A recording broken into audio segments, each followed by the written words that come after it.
আমরা যদি নতুন সংবিধান তৈরি করতে না পারি তাহলে আসলে এটাকে আর নতুন বাংলাদেশ বলার প্রয়োজন নেই। একটি গণপরিষদের মাধ্যমে আমাদের রাষ্ট্রের ভিত্তিটা নতুন করে ঐক্যমতের মাধ্যমে স্থাপন করা আসলে উচিত। একটা কনস্টিটিউশনাল ফিলোসফি আছে, একটা কনস্টিটিউশনাল পলিটিক্স আছে, যেটার বেস হচ্ছে 72। আমরা দেখছি এরপরে 75 পরবর্তী সময়ে প্রেসিডেন্ট জিয়াউর রহমানের সময়ে আমাদের সংবিধান একটা নতুন চরিত্র পেল, তার মূলনীতিগুলো পরিবর্তন হলো, কিন্তু সেটাও সংশোধনীর মাধ্যমে, এবং সেই সংশোধনীও কিন্তু আসলে টিকলো না। সেই মূলনীতিগুলা বা সেই সাংবিধানিক চরিত্রটা জাতীয় চরিত্র পেয়েছিল কিনা, জনগণের সম্মতি ছিল কিনা, সেটা ভিন্ন প্রশ্ন। কিন্তু বিএনপি কিন্তু সেই ইতিহাস থেকেও শিক্ষা নেয়নি, যে সেই 75 পরে যে সুযোগ এসেছিল তখনও যদি গণপরিষদের মাধ্যমে 72-এর সংবিধান ফেলে দিয়ে আমরা নতুন সংবিধান করতে পারতাম, তাহলে বাংলাদেশের আরেকটা যাত্রা আসলে শুরু হতো।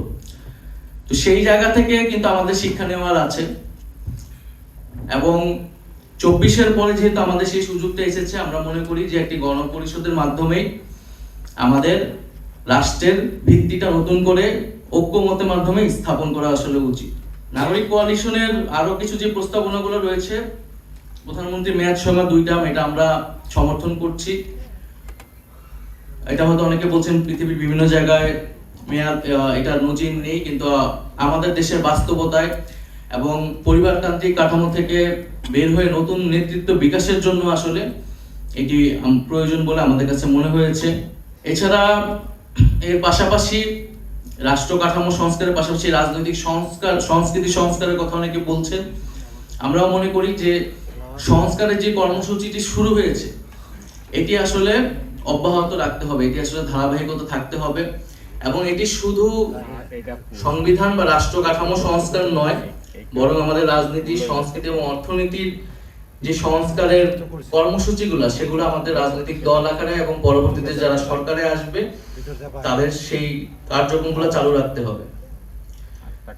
সর্বশেষে আমি বলবো যে আমরা যে নতুন রাজনৈতিক বন্দোবস্তের কথা বলছি, যে ফ্যাসিবাদী ব্যবস্থার বিলোপের মাধ্যমে আমাদের একটা বৈষম্যহীন আর্থসামাজিক ব্যবস্থা, একটা গণতান্ত্রিক রাষ্ট্র, গণতান্ত্রিক প্রতিষ্ঠান তৈরি করা, বাংলাদেশের নাগরিক মর্যাদা, সকল নাগরিকের মর্যাদা এবং সাংস্কৃতিক বহুত্ব, এই ভিত্তিতে আসলে আমাদের সামনের যে বাংলাদেশ, 24-এর বাংলাদেশ, সেই বাংলাদেশ আমাদের পুনর্গঠন করা উচিত।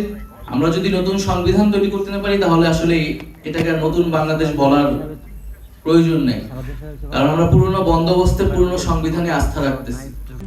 RICL TMX, যুগের পর যুগ স্থাপনা থাকে মজবুত। আমরা বলতেছি যে সংবিধান রোগাক্রান্ত হয়ে গেছে, কিন্তু সেই রোগাক্রান্ত রোগীকে আমাকে আরো ইনজেকশন দিয়ে দিয়ে বাঁচিয়ে রাখতে হবে। কিন্তু আমার সামনে সুযোগ আছে যে এটাকে নতুন করে তৈরি করার। মূলনীতির প্রশ্নে আলোচনা কিছু হচ্ছে, বিতর্ক হচ্ছে। আমরা ঐক্যমত্য কমিশনের কাছে যখন গিয়েছি, আমরা মূলনীতির প্রশ্নে কিছু প্রশ্ন তৈরি করেছি যে মূলনীতিগুলোরই প্রয়োজন আছে কিনা সাংবিধানিক কাঠামোতে। আমরা মূলনীতি রাষ্ট্রের ভিশন, রাষ্ট্রের ক্যারেক্টারটা ঠিক করে, কিন্তু এই মূলনীতিগুলো এরকম হতে হবে যাতে রাষ্ট্রের সকলে সেটাকে ওন করে।